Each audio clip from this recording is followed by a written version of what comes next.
Fasten your seatbelt. It's going to be a bumpy night.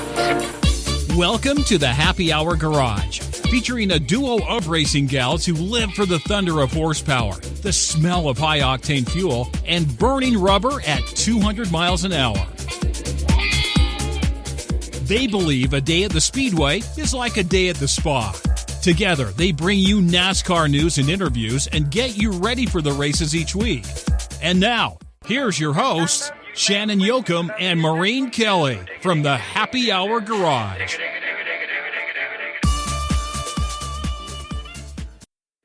Gentlemen, start your engine.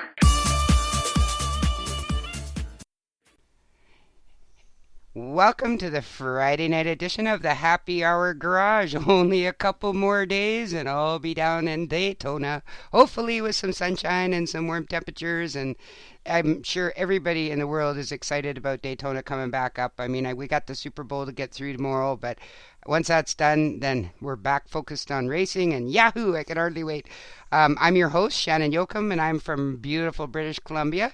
I am joined tonight by my co-host, Maureen Kelly from Pennsylvania. How are you, Maureen? Oh, great. Another snowy day here.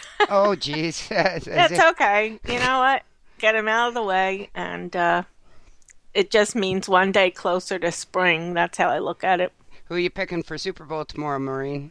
Oh, Sunday. Sunday, yeah. Yeah, I'm going with North Carolina. Ah, okay. That's where my heart is. Interesting. Okay. And we're also joined by our PR guy, Buddy Toole. I love little Buddy. He's from Johnson City, right near Bristol Speedway.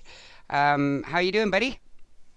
I'm doing good. That's good. And I'm going with Denver. You're going with Denver? I'm an Atlanta Seriously? Falcon fan. I'm an Atlanta Falcon fan. I cannot pull Carolina. I'm sorry. All right. Okay. Well, I'm excited about tonight's show. We've got a great guest coming up. I can hardly wait to talk to him. This is a Daytona 500 champion. Hello. You don't call a Daytona winner a race winner. You call him a champion. He has 2 wins, one at Dover and one at the Daytona 500, beating out Dale Earnhardt, who suffered a flat tire in the 1990 Daytona 500. Please welcome to the show, Mr. Derrike Cope. Hi there, how are you? We are very fine. We thank you for coming on. We have a bazillion fan questions, which we'll do for you later on in the show, but we're excited to talk to you. You must be excited about Daytona. Yes, obviously it's getting close, and we're busy and trying to get the car prepared, as well as the cars for Atlanta and Vegas and West Coast Swing. But yeah, it's been an eventful winter, and got some exciting things to announce, and looking forward to getting going here in about a week and a half. I just saw your new car with the Ice Aid on it. Wow, that is one sharp-looking paint job. Thank you. We think so, too. We're very proud of it. The guys did a nice job with the design of it, and I think the Ice Aid folks, along with our E-Hydrate folks that were with us last year as well, are very excited about the prospects of going down there. So the car's going to look good, the team's going to look good, and hopefully we can showcase the car as well. And when are you heading down to Daytona? It'll be a week from this coming Wednesday. I think we have, it's about a week and a half. I think we got to leave on Wednesday, the 17th, I think, to head down there. And then we have inspection on the 18th, I think. So, so we're not, we still have a little bit of time to do some final preparations. We're still installing the engine and doing some things there, but we're very close. And I think get ready to do some pull-down work and some chassis dyno things, try to tweak the last bit of horsepower we can out of it, and then we'll head down and do battle. I thought maybe you might have gotten a call from Tony Stewart to drive his car in the Daytona 500. Well, I haven't got a call, but I've certainly had some conversations, with the folks over there. So who knows? A lot of it comes down to sponsors and what the sponsors really want to see and what their thoughts are. So, but we've had a conversation over there, so we'll see. But I feel bad. Obviously, what transpired. That's going to be a really tough thing to take there. But I know who was all out there. I know Don Perdome and his friend, I guess, and then Biffle and Tony out there. But it's a sad thing. But sometimes there's just a misfortune of trying to have a good time. Yeah, it was unfortunate, and especially this I mean, I think everybody feels the same way. I mean, can't the guy catch a break? You know, enough is enough already. And we all hope the best for Tony. And I'd love to see you in that car. I think that would be awesome. You're pretty darn good at Daytona. Yeah, I'd like it too. It's been a while since I've been in a Cup car, but obviously I seem to have a real feel for the speedways, and I think we certainly sitting really top-notch equipment with Gene Haas and Tony put together. There would be a great opportunity, but who knows? There's a lot of things that have to come together before something like that could even have any conversation. But it's just that's a tough blow for that whole organization. Obviously, with him it being his final year, to start off this way, it certainly is a bit ominous, but beginning. But hopefully they'll bounce back from it, and no matter what transpires, that he can heal up and at least get back and have a good stellar second half of the year. Yeah, we all hope that. Now, I noticed that you were raised in Spanaway, Washington. Of course, you know where British Columbia is. You're probably one of the few race people I ever talked to that actually know where British Columbia is. Have you been up here? Oh, yes. I've actually raced at Langley Speedway and Victoria, British Columbia. So I ran at Victoria. I never went to Nanaimo, but I ran there at Victoria a number of times, and back when they had the Open Competition Series, and raced against guys that were like Roy Haslam and those guys, and Larry Pollard when he was up there. Obviously, he's here in North Carolina now. But so, yeah, I've always enjoyed racing up in Canada. They know how to have a good time as well, and we've enjoyed. I've enjoyed all the experience I've had up in Canada. There, and it's a wonderful area, beautiful city, and that whole area up there. It is, and we'd love to have you back up here again sometime. Do you know Ron Rhodes? I know who he is. I don't know him personally. Oh, good. Yeah, he owns a track where I live, which is about 5 hours north of Vancouver, up in the Okanagan. But I think he's pretty ill, so it's just kind of being managed. It's up for sale, but yeah, he's a really big guy. He's got to be 400 or 500 pounds.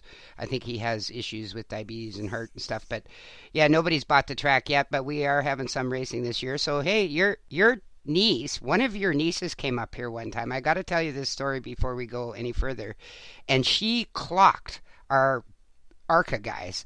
It was hilarious. She came up here at my local track, and she outfoxed them on every restart. So they punished her for one of the restarts, and she still almost lapped the entire field. And these were really good race car drivers. So I can't remember which one it was. I think it was Angela. It was Angela. Yeah, and that was rather amusing.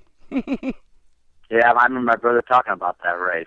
Yeah. So it was quite eventful for them both. They made a few mistakes, and obviously, had a little bit of drama, but the car ran really well, and she was fast, from what I understand. She was.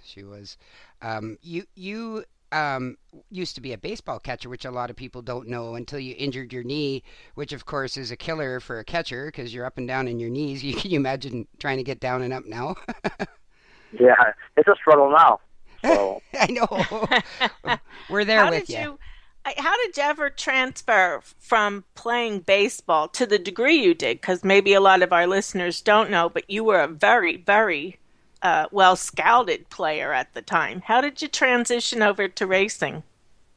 Well, obviously my father was in the industry. He had an engine rebuilding facility there in Spanaway, Tacoma area. And, I'd always been around, engines. I worked at my father's shop and ground camshafts and worked in the shop. And then when, things went awry with the baseball career, my brother was actually working with a stock car and doing some getting ready to do some racing there. And, I just kind of got involved and it kind of just took to it. And, of course, had to fill a void in my life in some capacity. And, I just really turned to that and had some early success. And I just started dedicating myself to building the motors and working on the cars. And obviously I've had a lot of good things transpire, and I had some people believe in me, and like George Jefferson out in Natchez, Washington, and Jackie Johnson, and so I had a lot of help, but certainly was able to parlay all that into an opportunity to become a stable fixture in the sport.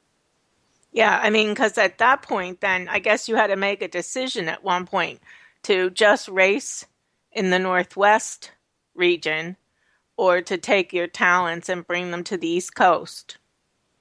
Correct. I certainly had aspirations to race on the East Coast, in the Cup Series. And, I made several starts, out of the West to West Series and then the Cup Series at Riverside, and then went back east on several occasions and had some success. And, I was able to, put some sponsorship together with Warren Rizzori and Steve Banchero out of Seattle with Rubenko. And that was really what springboarded my springboard to get to the East Coast. And then was able to stay there and then come back home and then go back again. And then was able just from 87 on, I was able to stay on the East Coast and just kind of, keep trying to find a way to get to a full schedule, and was finally able to do that when I got Purelator products in 1988. So certainly it was a short period of time in the grand scheme of things. I started in 1980 and then was in Cup in 88 and won in 90. So, a lot of good things happened in a short period of time.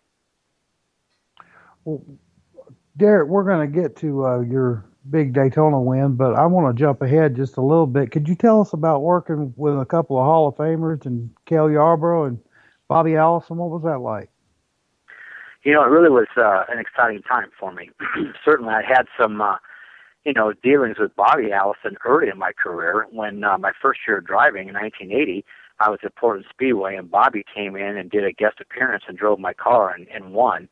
And really was very instrumental in some, in telling me some things and helping me learn and understand some things about the cars. And then later to race against Bobby and Cale, and then to actually end up driving for them was, again, very rewarding because, two Hall of Famers and obviously some of the great success that I had in the sport was with Bobby's race cars, and I had Jimmy Finnick as the crew chief. And, we didn't win, but we had a lot of we had some pole positions and I think some outside poles, and we had a lot of top fives, top tens, and second place at Phoenix. But it was very productive through 94, 95 in that car, and really enjoyed that whole organization. And again, I had some great friends there at Cale Yarborough's as well, and Bob Johnson and Tony Santanicola, the engine builder, and Bob Fisher, who's now at Childress. So, again, we all kind of cut our teeth there and, got to race against some Hall of Famers and then obviously drive for them too. So, if you really look at my career, it's been quite entertaining and pretty fast reaching as far as being able to drive for the type of caliber of race car drivers that really have been synonymous with the sport. Yeah, you've driven for lots and lots of different teams. Didn't you get the first Busch Series win with that group at New Hampshire? Yes, actually, that was Davey Allison's childhood friends and Red Farmer, one of the Alabama gang. He was a crew chief, and Davey, after he was killed, they had a young driver, I guess, in the car, and he broke his leg at Bristol, and I ended up subbing for him at Bristol, finished 7th, and then the next week we went to New Hampshire, and New Hampshire, that was my third ever Busch race, and we won. And that was the first win for Davey's Busch Series team at that time with all his friends and all his childhood friends. And we went on to have a great year and, certainly had some great finishes of pole position in Michigan as well and got to really be, a lot closer to the Alabama gang that way. And, it was a great deal of fun and enjoyment. And to this day, I have enormous respect for Red Farmer and Bobby Still. Oh, absolutely. I think everybody in the world, him and Cale Yarborough and Junior Johnson and some of those guys, I think everybody in the racing world respects them a tremendous amount. It's great that you had that opportunity. Tell us a little bit about the Sara Lee sponsorship. When you started with that in 99, you did some interesting things there. I was with Bahari when I left on the Skittles team and went to Bahari, and the concept was quite unique at the time. Obviously, we was with the Sara Lee Meat Groups division, and we utilized 4 different brands. It was Jimmy Dean, I think Brian Foods, State Fair Corn Dogs, and Rudy's Farm at Cold Cuts. So it was 4 of the Meat Groups divisions, and they all participated. But kind of like it is today, is what I think it was kind of like maybe the first real inroad into using multiple brands. Right. And showcasing that, and collectively working together with one entity like that. So very unique and very rewarding, and made some great. I learned a great deal about the business, about shelf space and obstacles that companies have with distribution and SKUs in the store and really what it's all about at the retail level. And it was very interesting and enjoyed that time with Sarah Lee. And it was very, very good fun with Chuck Ryder and the Bahari team as well. We had some very good success in '98 when we had Hewitt there as a crew chief, and we really was very fast at Daytona that year. And the movie 3 ran up front and was in a position to win that race as well. But it was great times, great people, and it was a lot of fun with a great sponsor. And I guess like what you learned over those years actually put you in a good place to actually think about owning your own teams and putting up your own teams onto the track. Can you tell us a little bit about that?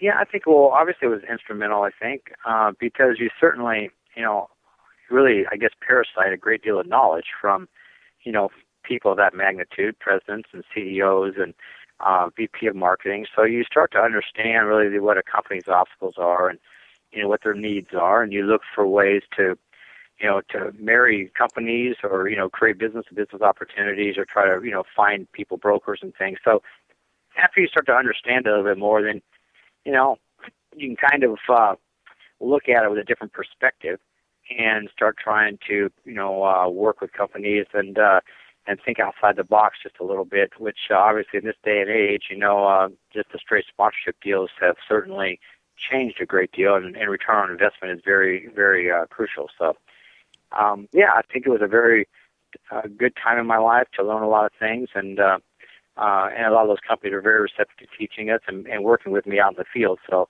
I was doing a lot of work and, was going to a lot of sales meetings with some of the sales forces. So very rewarding and very enlightening. Derrike, back when you were with Cale Yarborough in '93, I believe it was, you tested that Cougar at Charlotte. I've read a lot about it, and I've heard that thing was hard to keep under you. Could you tell us about that?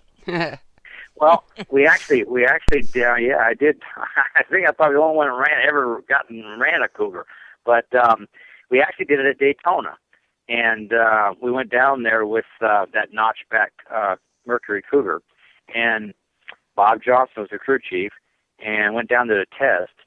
The car, really was really difficult to drive. We had a lot of issues with that little square, short notchback window. The air would just roll off the back of the roof and actually would pick the back tires off the ground. So all the data, and, you could tell that the RPM would just, down the straightaway, the RPM would just start to, go increase. And I just wanted to pick the back tires off the ground, and we couldn't keep it on the ground hardly. So we, after some extensive testing and working with it, and trying a lot of things, we were just really unable to really, we were going to crash the car because there was just no way to keep the back tires on the ground. And, aerodynamically, it just wasn't really suitable, so they scrapped the project. That's a good story. I don't think a lot of people know about the Cougars. Yeah, she definitely was a difficult unit to drive. She was. I was surprised. Let's put it that way. She was like kind of evil. Yeah, and you've also driven in the Rolex. I mean, that's a completely different car too. I mean, you've been in all the obviously in late models and trucks and Xfin and Cup, but you've also driven in the Rolex. Correct. Yes, I really have enjoyed the opportunities to run the Rolex. Obviously, I've driven some, very diverse type of cars as well. I started my first ever 24-hour race at Daytona was in 1991, and I drove a GTP car, a full ground effects GTP car for Tom Milner, and really enjoyed that. It was, something I'd never driven anything that had that kind of downforce and stuff, the racetrack like that. And again, my first, 24-hour event. So it was very enjoyable. Really enjoyed the people I drove for, and I ran my stints in the rain, and which was something of a novelty as well. But I ran fourth behind the Nissan, the Jag, and the Yost Porsche, and ran behind Brabham there for a long period of time before the door on the driver's side actually blew off, and then we had to pit.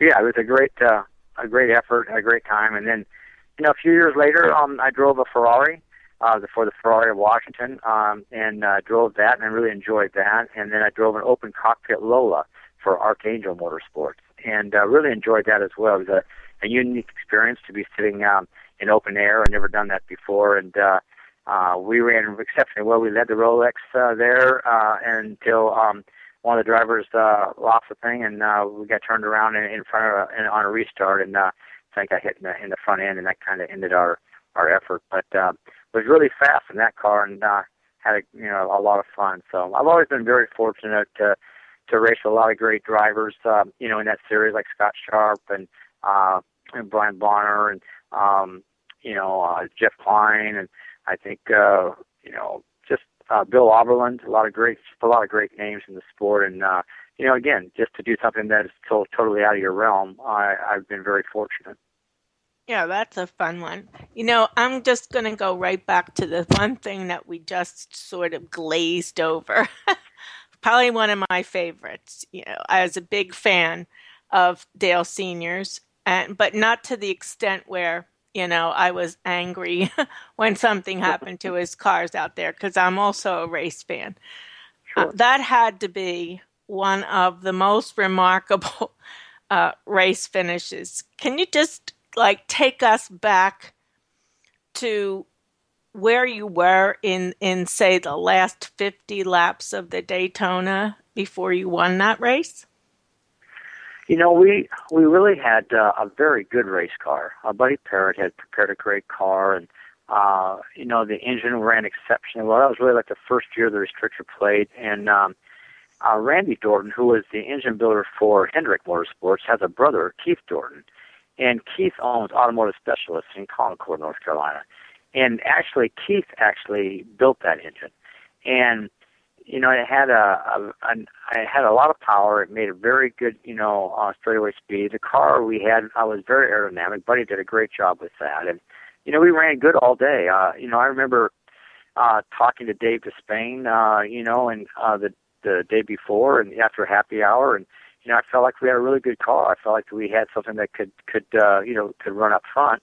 And I didn't have a lot of experience to draw from, obviously, but, I called my brother the night before, and I told him, I know it's going to sound crazy, but, I said, I think I can win this thing if I can just keep it out of trouble. And that's pretty much what we did all day. We just pedaled all day, and I took care of the car, but we ran up front. We ran the top five pretty much all day long, and we really tried to just put ourselves in a position. And Buddy was adamant that if we would just put ourselves in a position late in the race, there'd be a late caution, we'd have a shot. And if we could, keep out of trouble, the car was fast enough, we'd have a shot to win. And that's really what we did.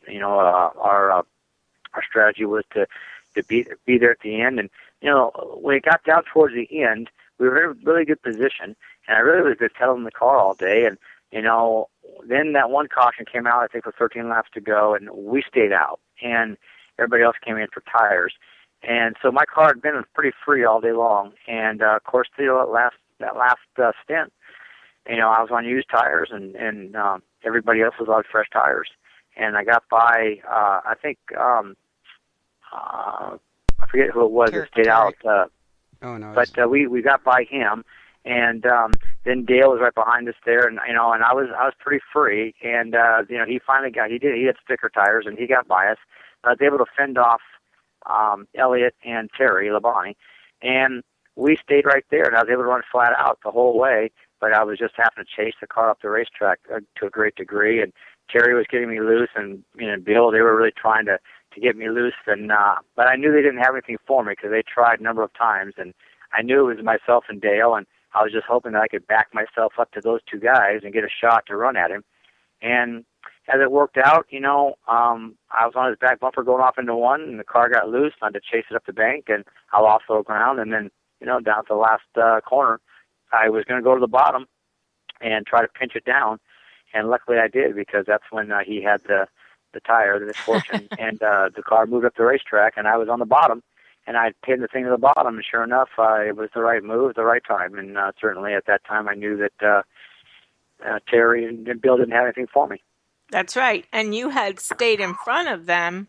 I guess it seemed like a lot longer than 10 laps in my mind, but, I guess we could probably go back and look again. But, you did a remarkable job to stay up front on tires that were, old in comparison to everybody else's. Do you remember after you won? Do you remember looking at the fans in the stands at all? I can remember after crossing the start-finish line, just trying to slow the car down and look behind me, making sure that we weren't going to get run over. And then, obviously there was total elation on the radio and screaming and carrying on. And, at that point, though, down the back straightaway, I really was, really thinking about my father and, reflecting on what we had accomplished. We really had set out with some goals and aspirations and, have it come to fruition. Really he was instrumental in, really positioning me and giving me the opportunity. And, really I thought about him and what he was thinking and, and then make sure that I got out of the race car and did my job like he would want. And, that's what I was thinking about. But yeah, I mean, as the guys are passing you and waving, and then you're looking up, and you just, the whole magnitude of that place is just incredible. And then you come down Pier Road and, drive into Victory Lane and, have the crew guys there, and then, Once you get found out. Once you found it. Yeah, Right? once I found it, I didn't really know where it was at, obviously. And, really, it was just a euphoric, event. And, I honestly feel like I can still close my eyes and feel the warmth of the sun on my face, and it's just it makes that much of an impression upon you, and it's lifelong. Right, and like Shannon said to start the show, when you win the 500, you are our race's champion. We start out our year sort of with our championship race.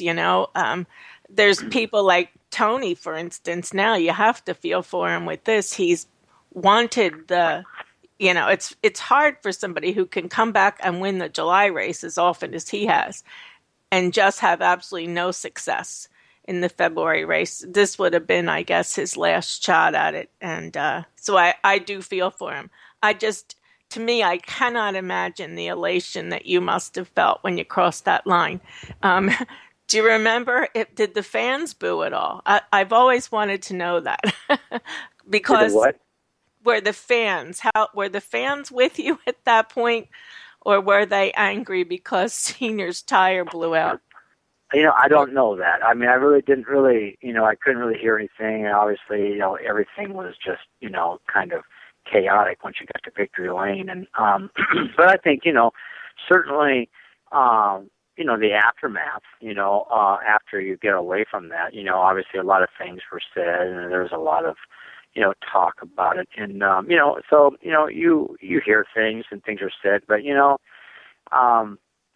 we went on and I think really went on to win again, which really I think proved that we were not a one-hit wonder and that we solidified the fact that we could win races. And, we were a good race team and we performed well that year. And, you just have to, you got to look, just winning it all at this level, in the Cup Series, is difficult. And, when you're running, with modest equipment, like we pretty much did my whole career, we never really had one of the higher echelon rides, but we were able to win and we were able to, be a good product, a good race car driver throughout the years. And has been productive in a great career, in my opinion. And, yes, I'm very fortunate and very thankful for the opportunity. Can you tell us a little bit about the aftermath of winning Daytona, going up and being on the David Letterman show, and also tell us a little bit about the win at Dover, because that was a pretty hard-fought comeback win. Well, when you win Daytona, it's remarkable. The things that transpire, within that whole evening. You leave Victory Lane, then you go up to the Unical Suite and you toast champagne and, speak to them up there. And then, obviously, I went to a party, with our team, and then I'd come back and do a live feed for Purelator in Tulsa from the racetrack, and then then I headed up obviously to David Letterman and did the Letterman show, which sure is something that you always remember. I mean, at that time, I'd only run a couple 3 years in the Cup Series, and to be thrust into that spotlight and to be on that type of a show. It was very entertaining and exciting at the same time, and something that I'll never forget. But from that point on, it's some media tours up in the Pacific Northwest, and then a lot of functions and activities throughout the year with Purelator filters, and it was a very interesting year and enjoyable one. And obviously I did a lot of things with R.J. Reynolds, like the FMI show, and a lot of functions and activities and speaking engagements. So it was very very involved and chaotic throughout the year, and probably, looking back, I mean, obviously very enjoyable as well. But, then, at Dover, it kind of reinforced what we did at Daytona. And I think really it solidified the fact that, we could win it, and it wasn't a fluke, as everybody had indicated. And we did it in stellar fashion and pretty much, put a hurting on them. And Dover being one of the more demanding racetracks at that time, 500 laps in contrast to now running 400. And it was on asphalt, and it was a difficult race. And, we came back from almost being a lap down by running out of gas, and really just put a very stellar effort again there. And, very proud of that win there, because it was a very difficult racetrack, and, I felt like we did an outstanding job, there.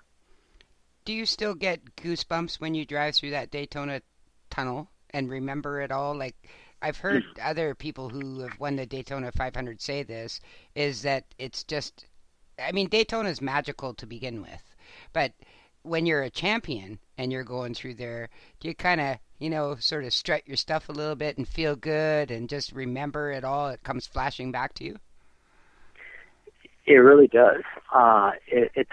Daytona takes on a whole different, feel when you drive into the city. I love just, having that sense of excitement as you're driving down 95 and you're getting close to Daytona Beach, and you turn off, and it's like coming home. You really just enjoy being in the city, and love seeing the racetrack, and it just floods a flooding of memories and thoughts and excitement. And when you drive through the tunnel, you just have sheer pleasure, sheer joy of driving through the tunnel. And I think a lot of those memories and all those things, come back. And I just love the atmosphere. I just love being there. I guess when you win there, and certainly the magnitude of the event and how historic it really is, it really means a great deal, and it still does every time I drive through the tunnel. And it always will, because once you're a Daytona champ, you're always a champ. That never goes away. It doesn't matter how old you are or what you're driving or who you're driving for or any of that. You're always going to be that champ. Yeah, I think when I'm about 85 or 88, hopefully I'm still rolling that hard. I'll drive through that tunnel. I don't think it'll change then, because it really, truly, to this day, it's been 20 or 26 years or something like that, and it really is still as enjoyable to drive through the tunnel today as it was, even a number of years after that. Now, you've done a number of different things outside of racing. Like, you were a TV analyst for a while for Fox Sports Net. What was that all about?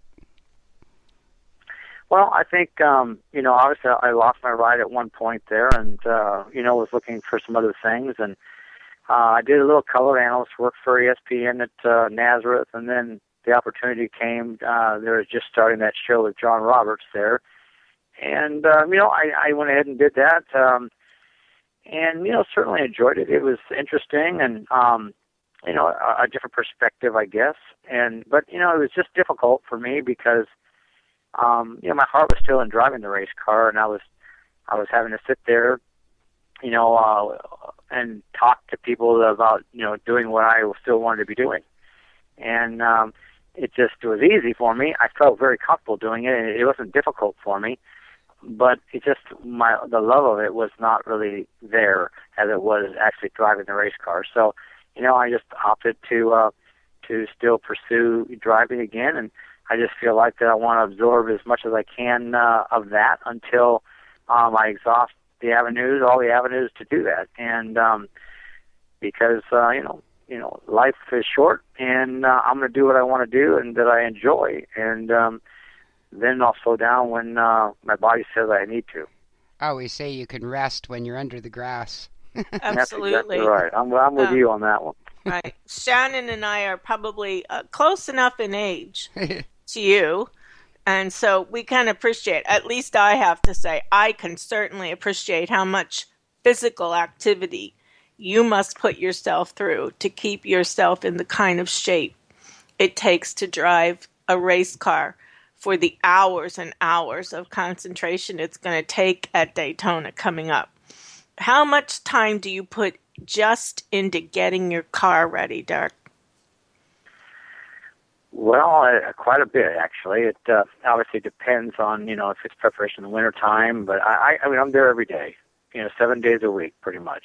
And my wife, she works tirelessly there with me, and, she does everything from hospitality to hotels to, marketing and PR and you name it. So we're kind of a two-man, show. And there are a lot of great helpers and people that really work with us collectively to help, keep it going. But, I'm pretty much the first guy there at the shop and the last one to leave. And, I pretty much do a great deal of the work on the race car myself and a lot of setup work. I do some of the engine work myself. We farm some of it out, but, I do some of the engine work myself because, it's cost effective that way. It's the only way that we can really participate by doing it that way, with some limited sponsorship. So,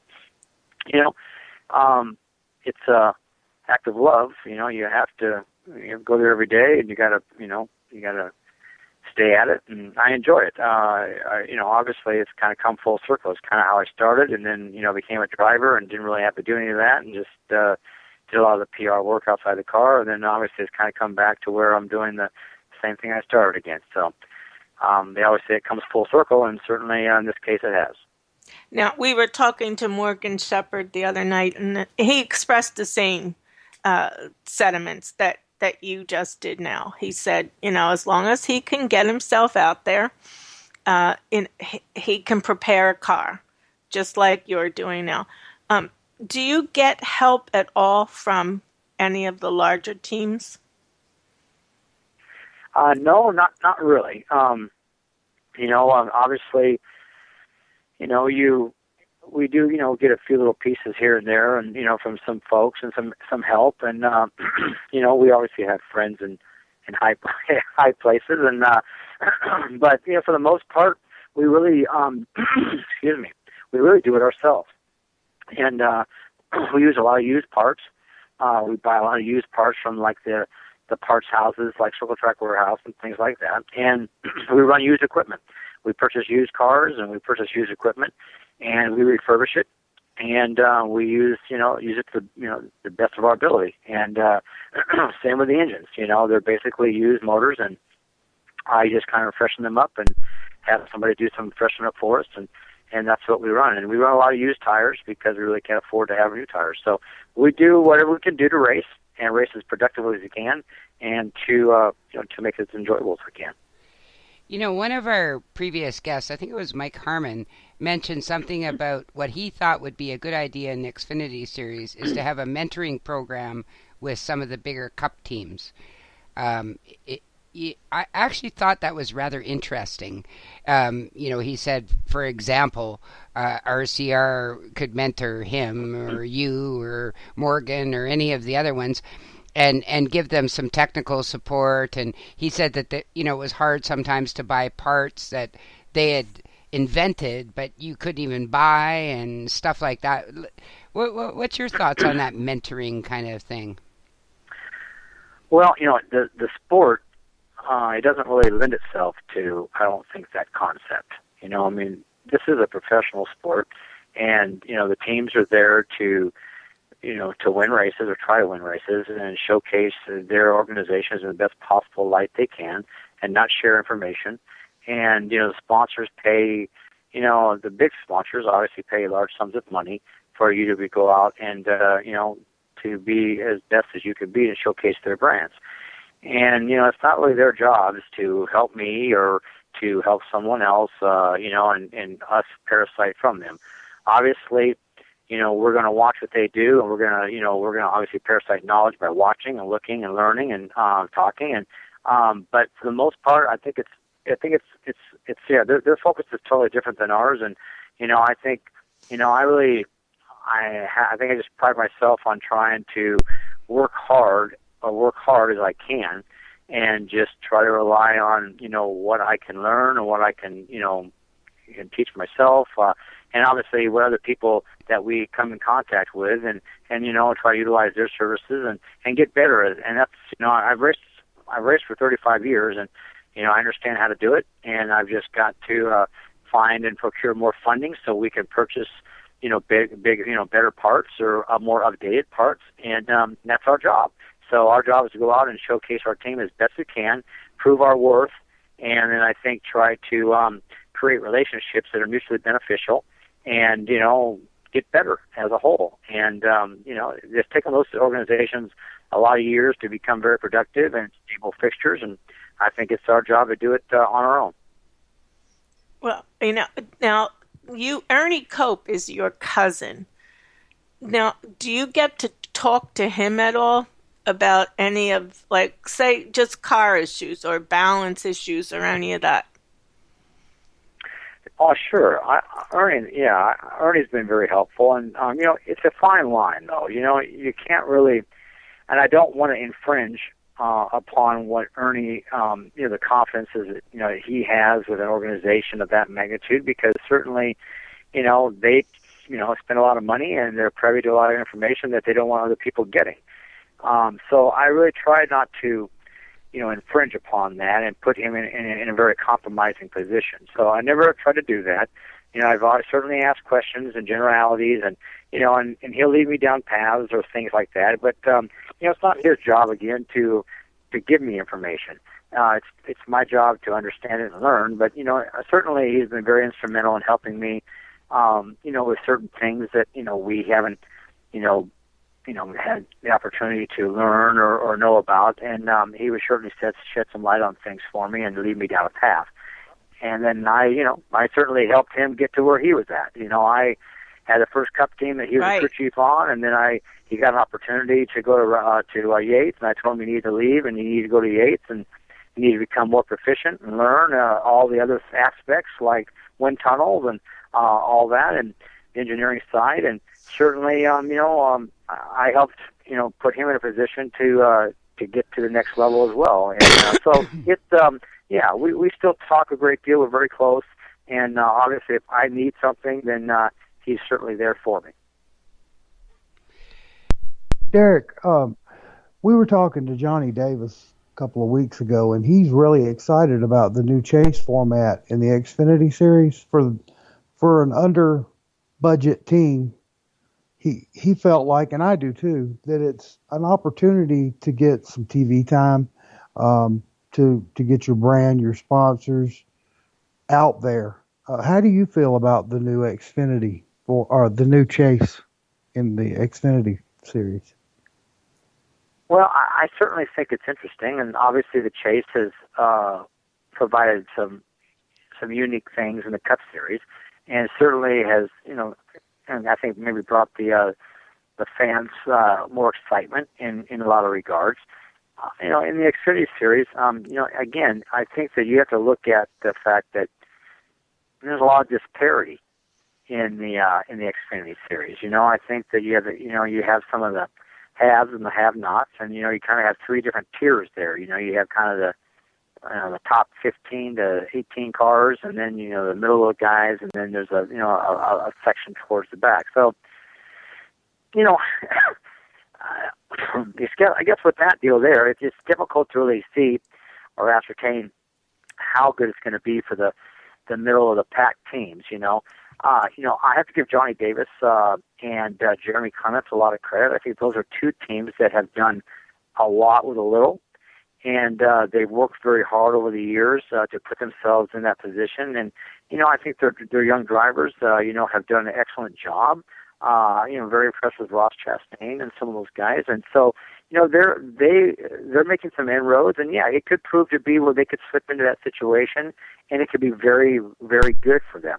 Again, it just there's it takes a very consistent effort to be in a position to go do that, to where you can get into the chase, and I think be in a position to really, gain some excitement and notoriety for your sponsors there. So I think a lot's to be seen, a lot yet to be seen. So I think, obviously it's exciting, and I think it's going to have some great things for the fans. But, I just have to kind of hold my thoughts, I think, till a little later in the year, the first go-around, and see what it does do.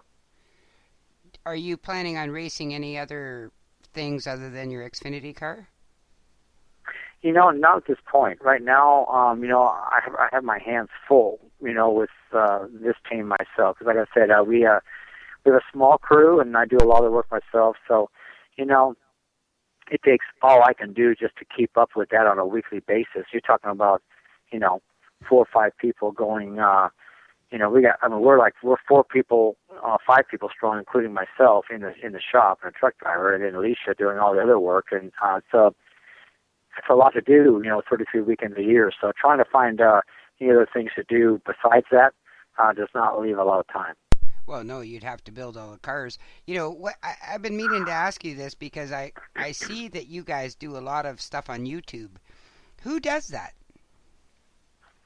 Well, really, if you take a look at what we do outside the race car, the way we present in the garage area, do hospitality.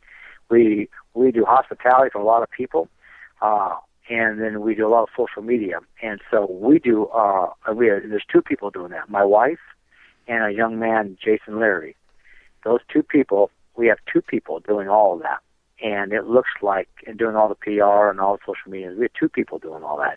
It's amazing that they do and make it look like that, and it looks like it probably takes 10 people for another organization to do that. But I think we've kind of been a trendsetter to some degree. If you really look at, what teams have done here, they've kind of taken a look at what we do in the garage area, and I think we present as good as, a lot of the major teams. And I think the way that we utilize social media and, all the ancillary things like that, I think that we do a great job. That's a tribute to my wife and Jason. They work very hard and work endless hours, preparing videos and doing so many things, and preludes to all the races, and then post events and videos. So we work hard at it, and really it is all to benefit the sponsor and to give value back for their participation with us. So it's a mutual beneficial relationship that we try to create. Well, those videos are quite good. I mean, there's still pictures set to music, but you have them every single race, and plus there's all the stuff, of course, the normal YouTube videos. But, I have to ask you, do you have some kind of contract with Philip Phillips? I love his music, I love his voice, and I notice you use him a lot. I really don't pick any of the music. My wife and Jason typically come up with the different songs, because I don't know, I'm a little behind when it comes to the music scene as far as what's what's out there and what's I guess up to date. But you're gonna love the next one, so you gotta keep your eyes peeled for this next one. So it's gonna be quite fitting in a flashback. So we'll have to post those up. Those are great. Tuned. I love them. I mean, Philip Phillips is an American Idol winner, and right. And I always remember. Only reason I remember him, well, 2 reasons. One, he's got a great voice that I really like, and his name, Philip Phillips. I mean, it's pretty hard to forget, right? It's like saying Derrike or Shannon, right? Yeah. But that part of what you guys do is great out in social media, and we've been talking to a number of different people about social media, and obviously your wife, and now you're freshly married. When I say freshly, I've been married for almost 16 or 17 years, and you're about a year in. How's that going for you? Wonderful. Yeah, we have a great life together. We're very fortunate. it's kind of a unique situation, obviously, to have your wife work side by side in about every aspect. Yes. I'm not so sure she's all that excited about it sometimes. Having me, I'm quite intense, obviously, but we get to travel together, which is very rewarding. You're we sharing spend a great deal of passion? time together. Yeah, we share passion. I mean, I think we share great passion for this. You have to, I think. What was her passion with racing? Like, how did you meet? Well, she was a VP of marketing for a company that was sponsoring a team that I drove for, and she'd gone through a divorce, and we just met and became friends, and then I obviously escalated from there. But she obviously is really, really remarkable in a lot of ways. You'd be surprised if you ever sit down and talk to her about. She knows so much about her lineage and heritage and history, and it's very interesting that she's pretty vast in a lot of things other than just what she does with the marketing and the PR and all that. So she has a lot of talent, and so she's not just a pretty face. She's smart. No, she's beautiful, yes, but she really is personable, and people love being around her, and she's there. She's always very I guess worried about what other people are doing and making sure they have a great time, and she's just very passionate about that. And I think for a business like ours, where we have limited sponsorship, we really have to work hard at creating a personal experience for people that come to the races, whether they're a sponsor or they're just friends or acquaintances. And you have to nurture relationships, and that's our whole thought process is to open up, create relationships, nurture them, and really create mutually beneficial relationships. And that's what she does, and she's instrumental in doing that week in and week out for us. And everybody that comes, I think, really does not leave there without having a special weekend, and it's a real personal experience, and they want to come back, and that's very rewarding when you look at it. When you leave the race and people want to come back to the race, and they're calling you, and I think you're doing an outstanding job, and that she does a great job with that. And all of our people, Donna and everybody else that works with us, they work so hard, and they give their time. A lot of people that just give of their time and come and volunteer, and we're just so thankful. Don Tuning, his wife, Renee, everybody that just is a part of our program. They care a great deal about us, and they have the same passion and vision of what we want to do and accomplish. So, again, just a lot of hard work, but very enjoyable at the same time. Oh, wow, that's great. I mean, it's great that you have a partnership like that, because obviously you need to be able to at least travel together. The season can be a very long one. I have a technical question. It's not that it's technical, but one of the things that I reported on a lot for Happy Hour last year was the inspection process itself. And I've not really asked, I meant to ask Johnny about this and I forgot. When you have a one-car team that's setting up down there, and you take your car down and you guys take it off the hauler, that's the first time when you take it over to the inspection line, the pre-inspection line? That's the first time you've actually had this car that you've been preparing on any of the balance equipment. Is that correct?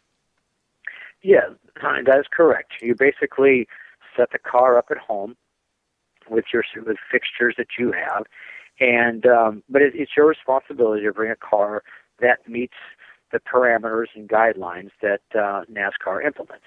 So when you get to the racetrack, you unload the car.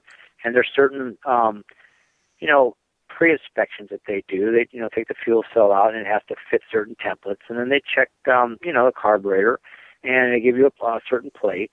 And then they go underneath the car. They check all the safety equipment and a few things visually from there.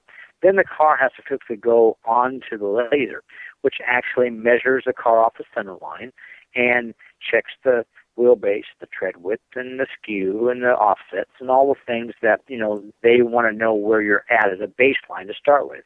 Right. And that's really what allows you to get on the racetrack. You get a sticker, and that allows you to get on the racetrack. But it's your responsibility prior to qualifying to, go back through and to meet all the other requirements. And, fitting the templates and all those things there are your responsibility, after that. So you really have to come really prepared and be able to be, to think on your feet and to make adjustments if you have a problem. So this has to be like an exhausting process for you. I'm picturing you go down, you go through all this, you get your car out there, you run through 45 minutes or an hour and a half of practice. And then after practice, most other drivers debrief and then they beat it back to an RV. And you can't really do that because you're also the engineer, basically. Pretty much. I think, what I have to do is I have to, sometimes, like I say, I'm sitting in the race car, and then, sometimes I get out and make some changes myself, or other guys do it. But, I really have to come up with assessments of, what the platform is and how the car is driving, and what I'm trying to get from the race car is feedback, and then how to manipulate the car to some degree. And then once I practice, I have to get out, and I've got to go back through the setup because for every action, there's a reaction. So when you make a change, then it alters it somewhere else. And you have certain, again, parameters that you have to stay within. So you got to run the car back over on the laser and run it back through, make sure that you haven't overstepped your boundaries. And, right. If you've made a camber change or, a wheelbase change, or you've done certain things, obviously it alters those things. So you have to go and double check and make sure that you're within the parameters still. And still keep the car, to the type of wedge and the type of things that you want in the car. And then you go put them on your scales and to double check yourself. And then you have to go back through, of course, the inspection process again for real before qualifying. So, basically, you really just have to do a number of check systems to make sure that you don't get out of the boundaries of what NASCAR mandates.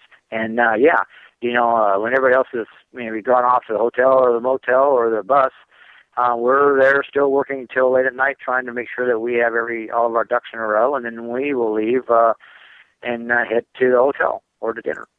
I am in such awe of the single car teams after talking to you and to Johnny. I just am in awe. I will never look at the single car teams the same way again. I will forever be watching to see all of the stuff that you guys actually do. I'm amazed.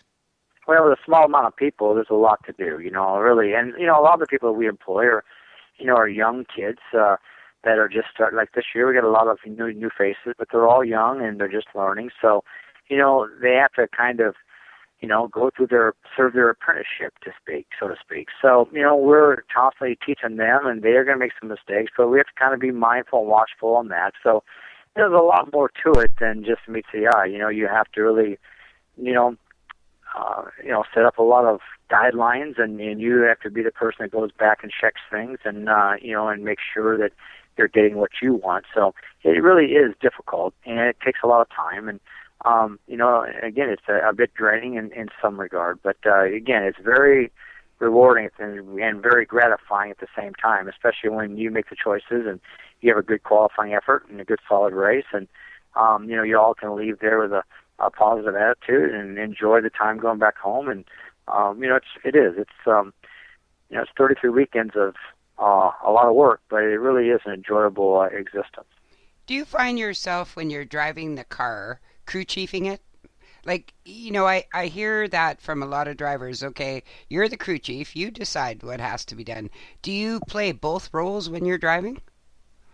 I do now. I used to, just be a driver, and most crew chiefs, they really they didn't want you to tell them what to do to the car. They wanted you to tell them what the car was doing, and then they would, I guess, comprehend what you were trying to convey to them, and then they would make the adjustments and come up with the best set of compromises to go the fastest. In contrast to that, now, I guess that's kind of like I'm the guy that physically sits behind the wheel, and in one lap or half a lap, I can tell you what the car is doing, and I kind of have it in my mind which direction to go. But I have to be thinking about what choices to make and what the repercussions will be, and maybe there's always two ways to skin the cat, and I got to figure out which one's the best, and which will race the best and which will qualify the best. And I got to look at all the all the aspects. What's the most important? First of all, that's getting in the race, and then sometimes the setup that you do, the choices that I make are better for qualifying because we need to get in the race, but they're not quite as conducive to going fast in the long run for the race. So it really undermines your effort in the race. So, it's just, you have certain things that you have to look at, and you have to make conscious decisions and choices, and you have to figure those out to the best of your ability with the time allotted. And sometimes you choose well, and sometimes you don't. Do you think that's detrimental to focusing on being a driver? Sure. Oh, yes. It certainly is detrimental to that. Because you can't put your full focus on driving the race car and really thinking solely about, breaking down the corners, until maybe the evening. When I'm at dinner or I'm back at the hotel, then I can concentrate on the driver aspect more, about critiquing myself about, what I was doing, and was I, creating problems for myself? Was I causing, a certain, characteristic in the car? And during the day, when you're playing the crew chief and the driver, it's more difficult to do that. And you just be more the crew chief. You've got to make assessments, and trying to ascertain how many laps are on the tires and how far I drove the car, and you just have to make compromises. It's a lot more difficult. And of course, at night is when I think I have more time to think about what I do as far as driving. I have a two-part question from one of our fans just sent to me. It's first part is, what is your favorite type of track to drive on? And the other part of it was, have you ever sustained any injuries inside of the race car? Well, as far as the racetracks I enjoy, obviously I love the super speedways, Daytona and Talladega. Those I enjoy the most because they're the most mental. I think that you really have to focus, to a great degree, and you have to understand the air, and you have to understand, how the air spills off the other cars, and I think getting a sense of the car and what the air does is something that's very intriguing to me, and always has been, and I feel like that I'm very proficient in that regard, and that's what I think enables me to drive some mediocre equipment and find the most out of it on a speedway like that. So I love the big racetracks. I love places like Michigan, where you're wide open or close, and you really have to drive the car hard and manipulate the car to a great degree. I love the fast places like that. So Michigan is one of my favorite places to race at. If again, I cut my teeth on short tracks, but obviously I love going fast. I like the bigger racetracks for the most part. As far as the places that I've gotten hurt at, I've gotten a bad crash at Atlanta. I got in a bad crash at St. Louis, and then one at Richmond. And the shortest racetrack, Richmond, hurt me the worst. So the throttle stuck, hung wide open, and went head on the wall, and that one broke me up pretty good. I think broke my ribs and shattered my shoulder blade in 12 pieces, broke my leg below the knee, and tore my anterior cruciate ligament in my left knee, and broke my sternum, and had some vision problems. So a sternum break is hard to recover from. Yeah, but that one there hurt. That one there was the one that really broke me up. But it wasn't very long after that. I think it was 6 or 7 weeks, and I was back in the car at Atlanta. So really, came back from it in a relatively short period of time, and was able to weather that storm. And there's been quite a few drivers that have had bad crashes at Richmond. Jerry Nadeau comes to mind, right? Yes, absolutely. Yeah, Richmond, for the type of a small racetrack it is, you carry a great deal of speed off in the corners there, but there's no that was before soft walls, and obviously, hitting those walls back in the days when I was driving to a great degree, the concrete, they hurt a lot worse than they do now, and you didn't really come back from those as well. But guys have suffered some very difficult crashes, and some sustained some bad injuries from crashes. And obviously I've been fortunate enough. I think a lot of it stems from the way that I tighten myself in the car. I'm very tight in the race car, and I physically can't hardly eat or drink a lot before the race because I tighten myself in so tight. But I think it certainly has saved me in a number of instances. So I've been very fortunate, and in some very bad crash. Would your wife say that you're an idiot? She might say that. She might say that. I know wives think that way, right? more than just because of the crashes. I'm sure sometimes she thinks I'm hateful, and she probably is despondent with me. But.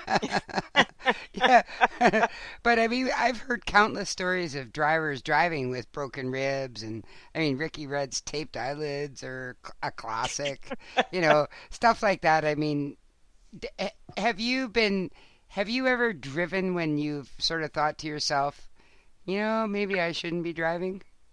Well, yeah, the year that I crashed at Atlanta, when I was driving for Bahari, I think it was '98. That was when I freshly repaved the racetrack, and we blew a right rear tire and went in the wall there, and I broke a lot of ribs and tore some muscles away, and so I was really in a lot of pain, and I continued to race, but I had broken ribs, and I was pretty much taped up. And then we got out of the car and during practice had muscle stem and then taped back up, and I raced that way for that year, and it was difficult. It really took its toll, and then I healed up a little bit, but then I got wrecked in California late in the year and broke the ribs again.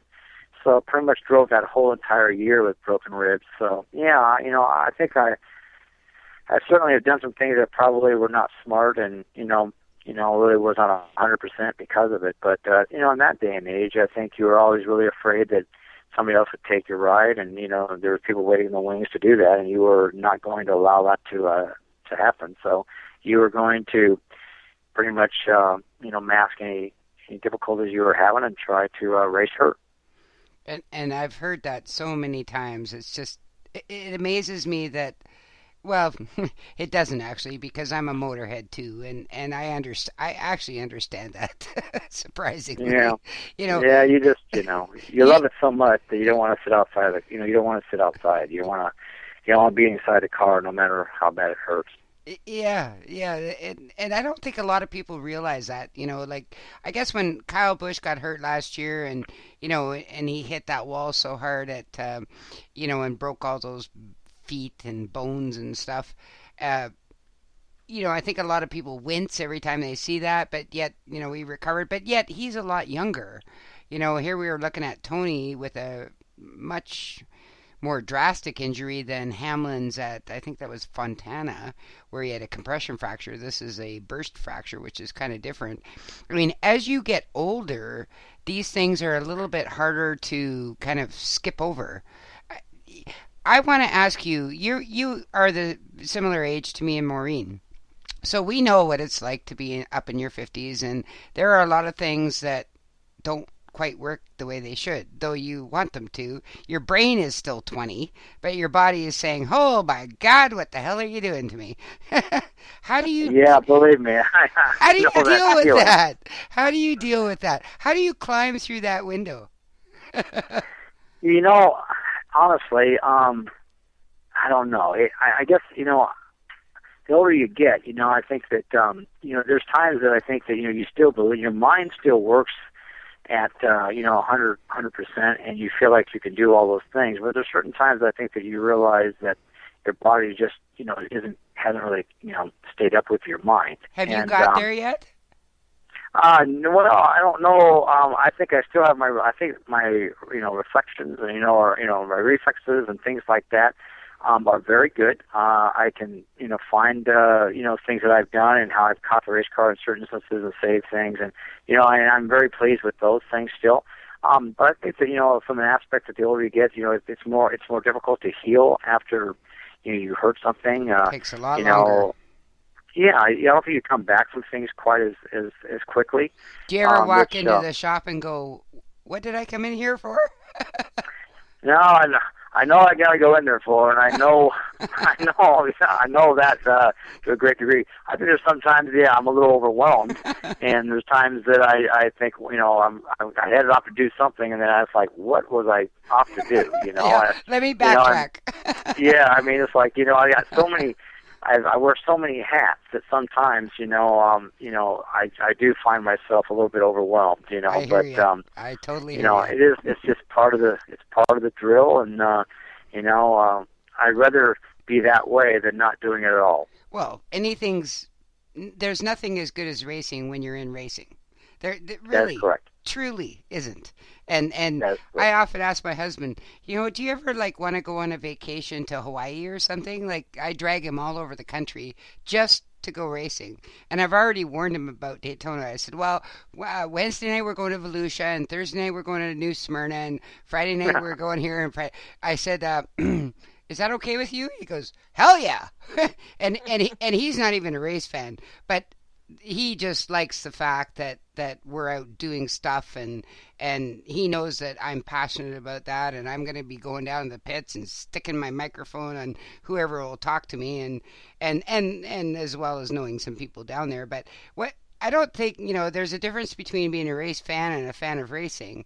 And I am a fan of racing. I've always loved it my whole life. I grew up watching racing at Pinecrest Speedway with Junior Hamlin, sitting on top of a dirt pile, in my pajamas, because I was only like 5 years old. So, for me, I understand what you're saying. And a lot of people will have asked me this question, and I'm trying to figure out how I'm going to phrase it to you, but you must get this.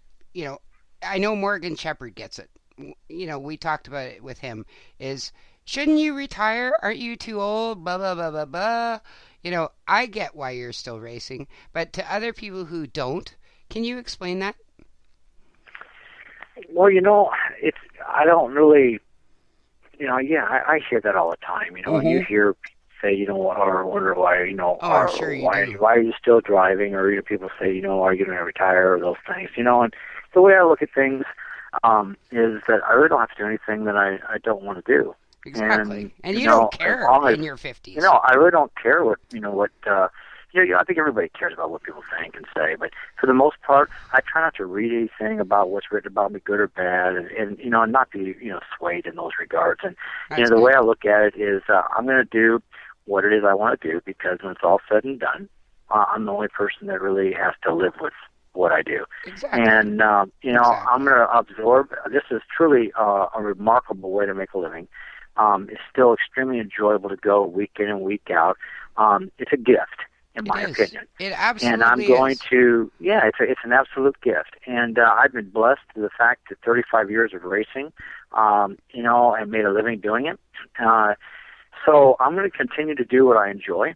And, I still enjoy to meet people and talk about old times and, sign autographs for the kids and things. And, I try to give back as much as I can. And, try to convey, and give something back to what the sport has given me. And I'm going to continue to do that. I'm going to continue to absorb everything I can from this sport till I exhaust every avenue that I have available to me, or I am tired of it, or I feel like I'm not proficient at it anymore. Or you're and flat when that broke. time comes, that's exactly right.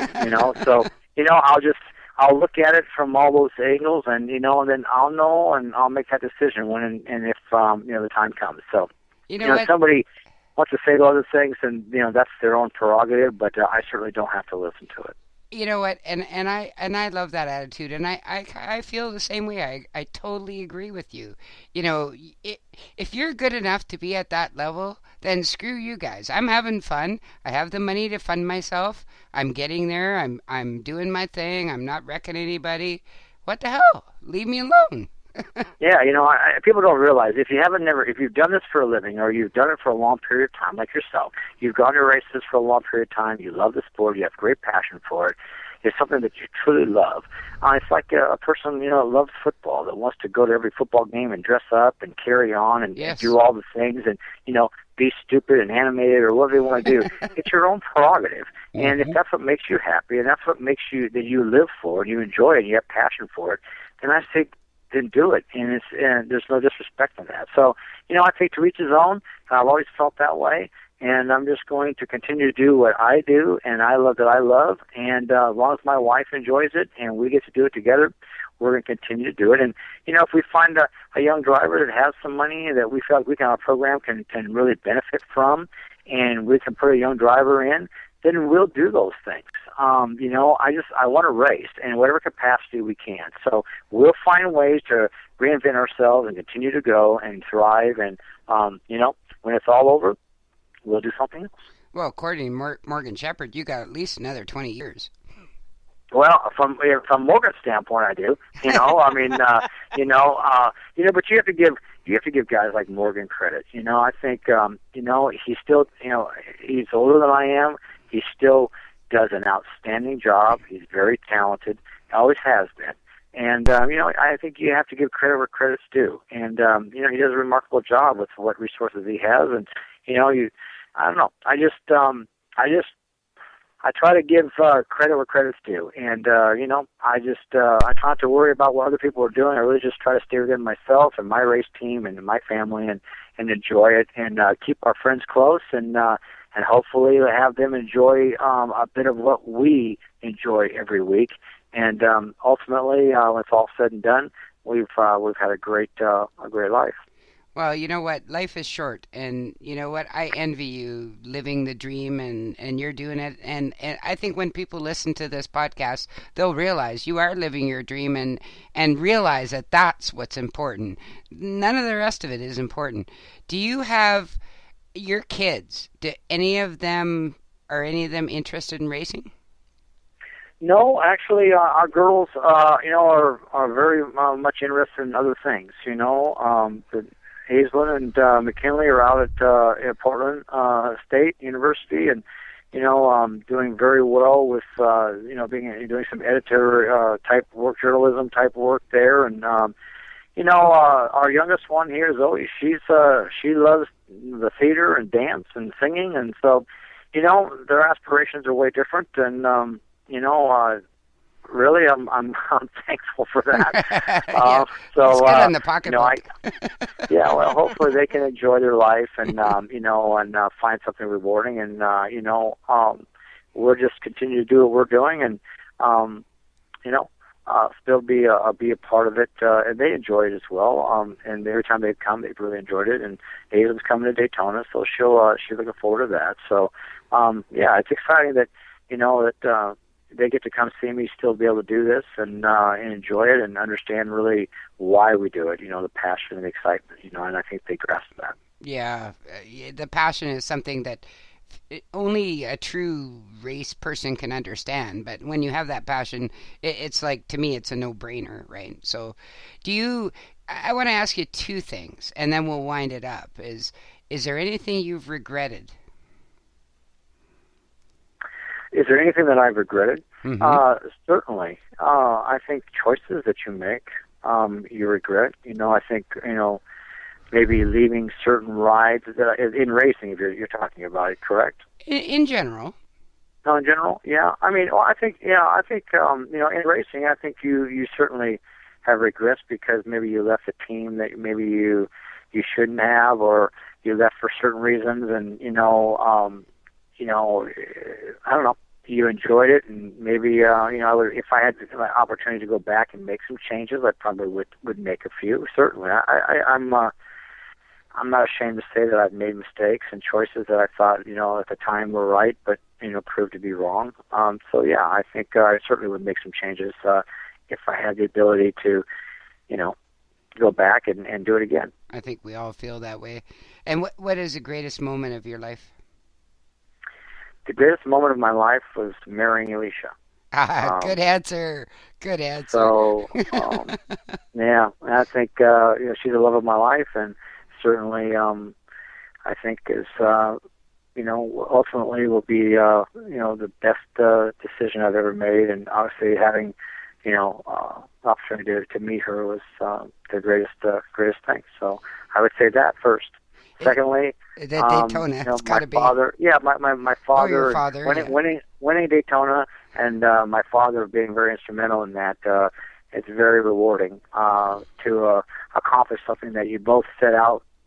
I guess with goals and aspirations collectively, and to be that involved and that close, and then to have it come to fruition in that manner.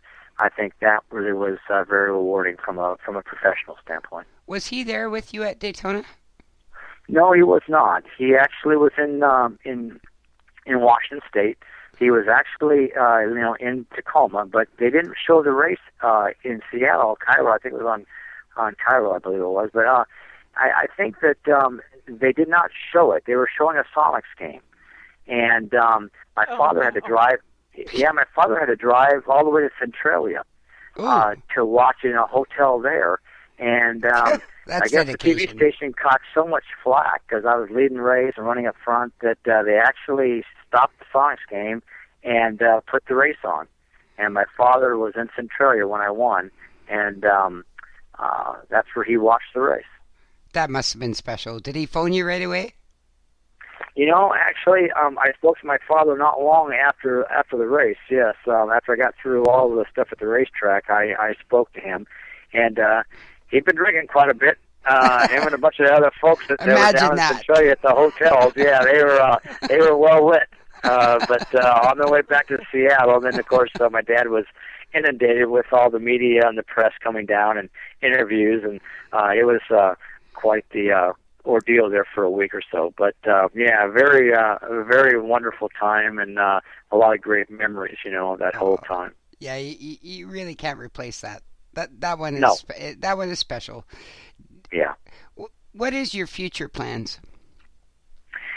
Well, my future plans, I think at the moment, really, our thought process is just getting our race team off the ground here and getting ready for Daytona and trying to have a more productive year this year. To enjoy it more than we did last year and race more competitively, and just keep doing what we love to do. And that's really, just we like to grow our business. We just like to make it, make it better. And we like to find, I think, another, sponsorship, more sponsorship where we could, eventually run a second car with a driver, and just grow our business and really enhance what we've already created. I think we've got a great foundation laid, and we're very obviously in the infancy. We haven't done this very long, so we're really in the infancy of it, and we're learning as we go. But I think that's what we would, hopefully we could do. Hopefully be more productive this year and then grow it. I sort of get the impression, and maybe I'm reading into this wrong, but is that there's potential in the future for perhaps a young and up-and-coming kind of guy. Who do you think are the up-and-coming kind of guys? Well, I think that there's a lot of young talent out there. Certainly. I think the guy that's especially some guys that he's obviously been racing for a number of years here in the Xfinity Series, but I think you have to be impressed with a guy like Jeremy Clements. I think Jeremy has done an outstanding job. His family, a family organization. He's a very talented young man, and they do a nice job. I think Ross Chastain, who is driven for JD Motorsports, I think Ross has done an outstanding job in a very short period of time. Two young guys that have done a nice job. I really haven't paid, to a great degree. There's obviously a little girl that we did some driver development work with, Caitlin Lear. She's out in Iowa, and she's done a lot of outstanding things. She's been coming up. She's very young, but I think that if some funding could be procured for her, she's capable of doing great things. Maybe following the footsteps of like Joanna Long and and Danica. So. We're receptive to looking at people, young drivers, but it's just, the tough part about that is we're so, we don't have a lot of sponsorship, and it's difficult for us to put drivers in our cars without having funding because, we can't afford, the crashes and, when a young driver is serving their apprenticeship, they're going to make mistakes, and they're going to drive hard, and they're going to make mistakes, and we can't afford that. So we have to be more funded. We put young drivers in our cars. I have to drive with them myself and my equipment, and we can't tear up a lot of stuff. So that's why we continue to race the way we do. But if we had more sponsorship, then we could race more effectively, and we could be a lot more daring and take more chances, and I think run more efficiently. But you just have to stay within yourself and within your means, and you have to race smart, and we'll grow the business exponentially. Well, we wish you all the luck in Daytona, and I'm going to tell you right now, Jeremy Clements Racing gave me a hot pass, so I'm going to come down. I'm going to slap one of my Happy Hour Garage stickers on your car when you're not looking. Okay. Yeah, absolutely. Yeah, we were trying to do something with them, and we've got a little fan group going with them with some names on the back of their cars and stuff like that. I notice a lot of drivers are doing that, including like cup drivers like Denny Hamlin, and all kinds of them are out there doing such things because sponsorship dollars are hard to come by, and everybody's used to multiple sponsorship on cars throughout the season. I remember Matt Kenseth saying one of the things he hated about Roush, let me rephrase that. One thing he didn't like was a multiple sponsors, but that in reality is today's reality. I know that I've repeated myself, but it's the way it is. I mean, there isn't companies out there with big bucks to give you, $100,000 or $1 million or whatever it costs to sponsor you all year long. You have multiple deals, you have multiple sponsorships, you have multiple sponsor commitments as a driver. I mean, you've got to go out and talk about, whatever, in this case, Ice Age, you've got to go out and talk intelligently about that during a race, and the next race it might be somebody else. I mean, that's got to be challenging and a little bit frustrating, but rewarding. You're probably happy that you have the sponsor, but it's got to be a little bit off kilter to know that there's so many different ones. Well, that's what this sport was founded on. I think that was really, what you had to become. I was always taught that you had to be an extension of the company that was sponsoring the car, and you had to work very diligently outside the race car as well as inside the car. That your job was twofold, and if you had multiple sponsors or was fortunate enough to have multiple sponsors, you had to work extra hard. But I've always found that aspect of the business exciting and enjoyable. So in contrast to some other drivers that really don't, I had to go out and find my own sponsorships, so I was meeting with corporations, and, I was in the corporate boardrooms, and I was pitching, and I was trying to understand what their obstacles were and be more enlightened and more sympathetic to, what it actually took for, the amount of money that they were spending with you, what you had to do in return for sales to really, get the return on that investment, so that they would continue. So I understood the concept, and I think a lot of people maybe do understand it, but don't really want to condone it. And you have to know and understand, what it takes, and be sympathetic to that, and really work hard to ensure that they do get value in some way, shape, or form. And obviously it can change business to business, or hopefully personal experiences or things like that. But you really just have to be cognizant of that and realize that it's an aspect of the business that really has kept us here for a long period of time. And if they don't get value, then they will cease to be here. Yep, exactly right. And that is the way it is. And it's changing times, and we have to move with the times. And I think drivers that are, there's been a lot of talk about drivers being inaccessible and, aloof and blah from the fans and what have you. It's our sport's going through a metamorphosis, I'll say. We've got, Maureen mentioned the other day about her daughter. They don't even have TVs. They watch everything on their iPhones or their smartphones of whatever kind they are. So their attention span is a lot shorter, so it has to be a lot more important, and it has to be a lot more keyed to those people. And I think we were talking to Tom Legeman, who's the PR and marketing guy for ARCA, and just actually got that job. And he said that's one of the challenges, is dealing with today's society. I mean, us old guys, we're always going to go to the races, and we don't, the cost of the tickets is not the thing. The hotels are a bit of a grunt. The traffic can be a bit of a grunt. But how are you going to engage the young fans? That's a difficult aspect. I think certainly, the world is changing, and, how people view things has obviously changed as well. And there are so many choices. And, the youth of today, as you said, there's so many different fixtures that they have to utilize. And they have so much more accessibility to so many things that it's difficult for them to sit down and to really want to watch a race and really try to understand the history of the sport and be engaged in that. And it's the days of old. When I was brought up, we really didn't have a great deal. We didn't have a lot to do, and so we would watch the Indy 500, and we would go to the short track races. We would, do different, we would hunt and we would fish, and that was our activities. And obviously that has drastically changed over the years, and, the options are a lot more,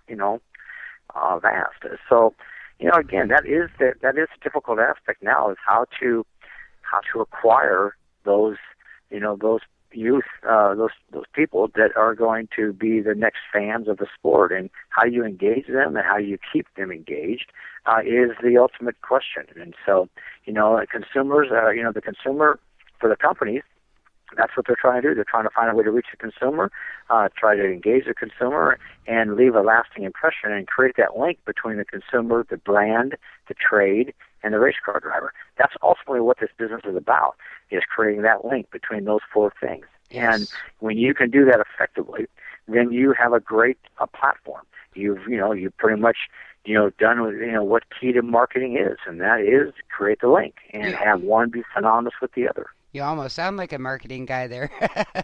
Yeah. That's all those years talking to all those guys, those sponsors. That's correct. Yeah. I mean, you have to understand, what the company's obstacles are, and how they perceive and how they think they're going to reach the consumer themselves. And again, each product is different, and the way that they're purchased and who purchases them, and are they impulse buys or what. So there's so many aspects and so many things, and everyone views it differently, and you have to really understand how that company thinks they're going to reach their demographic or their people, and you have to be able to find ways to leverage that with maybe relationships you've had in the past, or ideas or thoughts, what's worked before, what hasn't worked, or what's been a pitfall. You just have to use and draw from all of those things in your experience over 35 years and find a way to create something that might work for them. And obviously that's it's time consuming, and it takes a lot of work, and nothing's easy anymore. And hey, rightfully so. If it was easy, then everybody would be doing it. Exactly. And you're doing it on a budget. So, you know what? I really admire that about you. You're doing, not only are you building the engines and doing the fab and, trying to prepare more than one car for Daytona, because, I mean, look at that qualifying where everybody wrecked and you couldn't qualify for the Daytona because you didn't have a second car. I mean, that was heartbreaking for you, I'm sure. Well, like you say, everybody has obstacles, right? And you just have to, continue to do what you can do and what you're capable of. And, it's just, it's like I said, if it was easy, there'd be a lot more people doing it, that's for sure. So, we just do what we can do, and we fight the battles we can fight, and, try to just enjoy every aspect of it we can, because, like you said, life's short, and it goes by in a flash. And be on the right side of the grass. That is correct. Yeah, it's always much better on that side of the grass. Not on the neighbor's grass, but your own grass. Right. Well, you know what? It's been a pleasure talking to you. You've taught us some things that perhaps fans didn't know, and you've been a real gentleman. And you know what? We really appreciate that. Oh, absolutely. I've enjoyed it as well. So thanks for having me on. And you guys enjoy the rest of your evening, and we'll look forward to seeing you soon. Yes, we'll see you in Daytona. That sounds good. Okay. Best of luck there. Thank you so much. You guys have a great night. Thanks, Derek. You bet. We hope you've enjoyed hanging out in the Happy Hour Garage. Thanks for tuning in.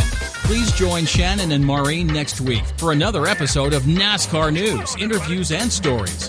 Check out our website at www.happyhourgarage.com for our previous shows and see what's coming up next.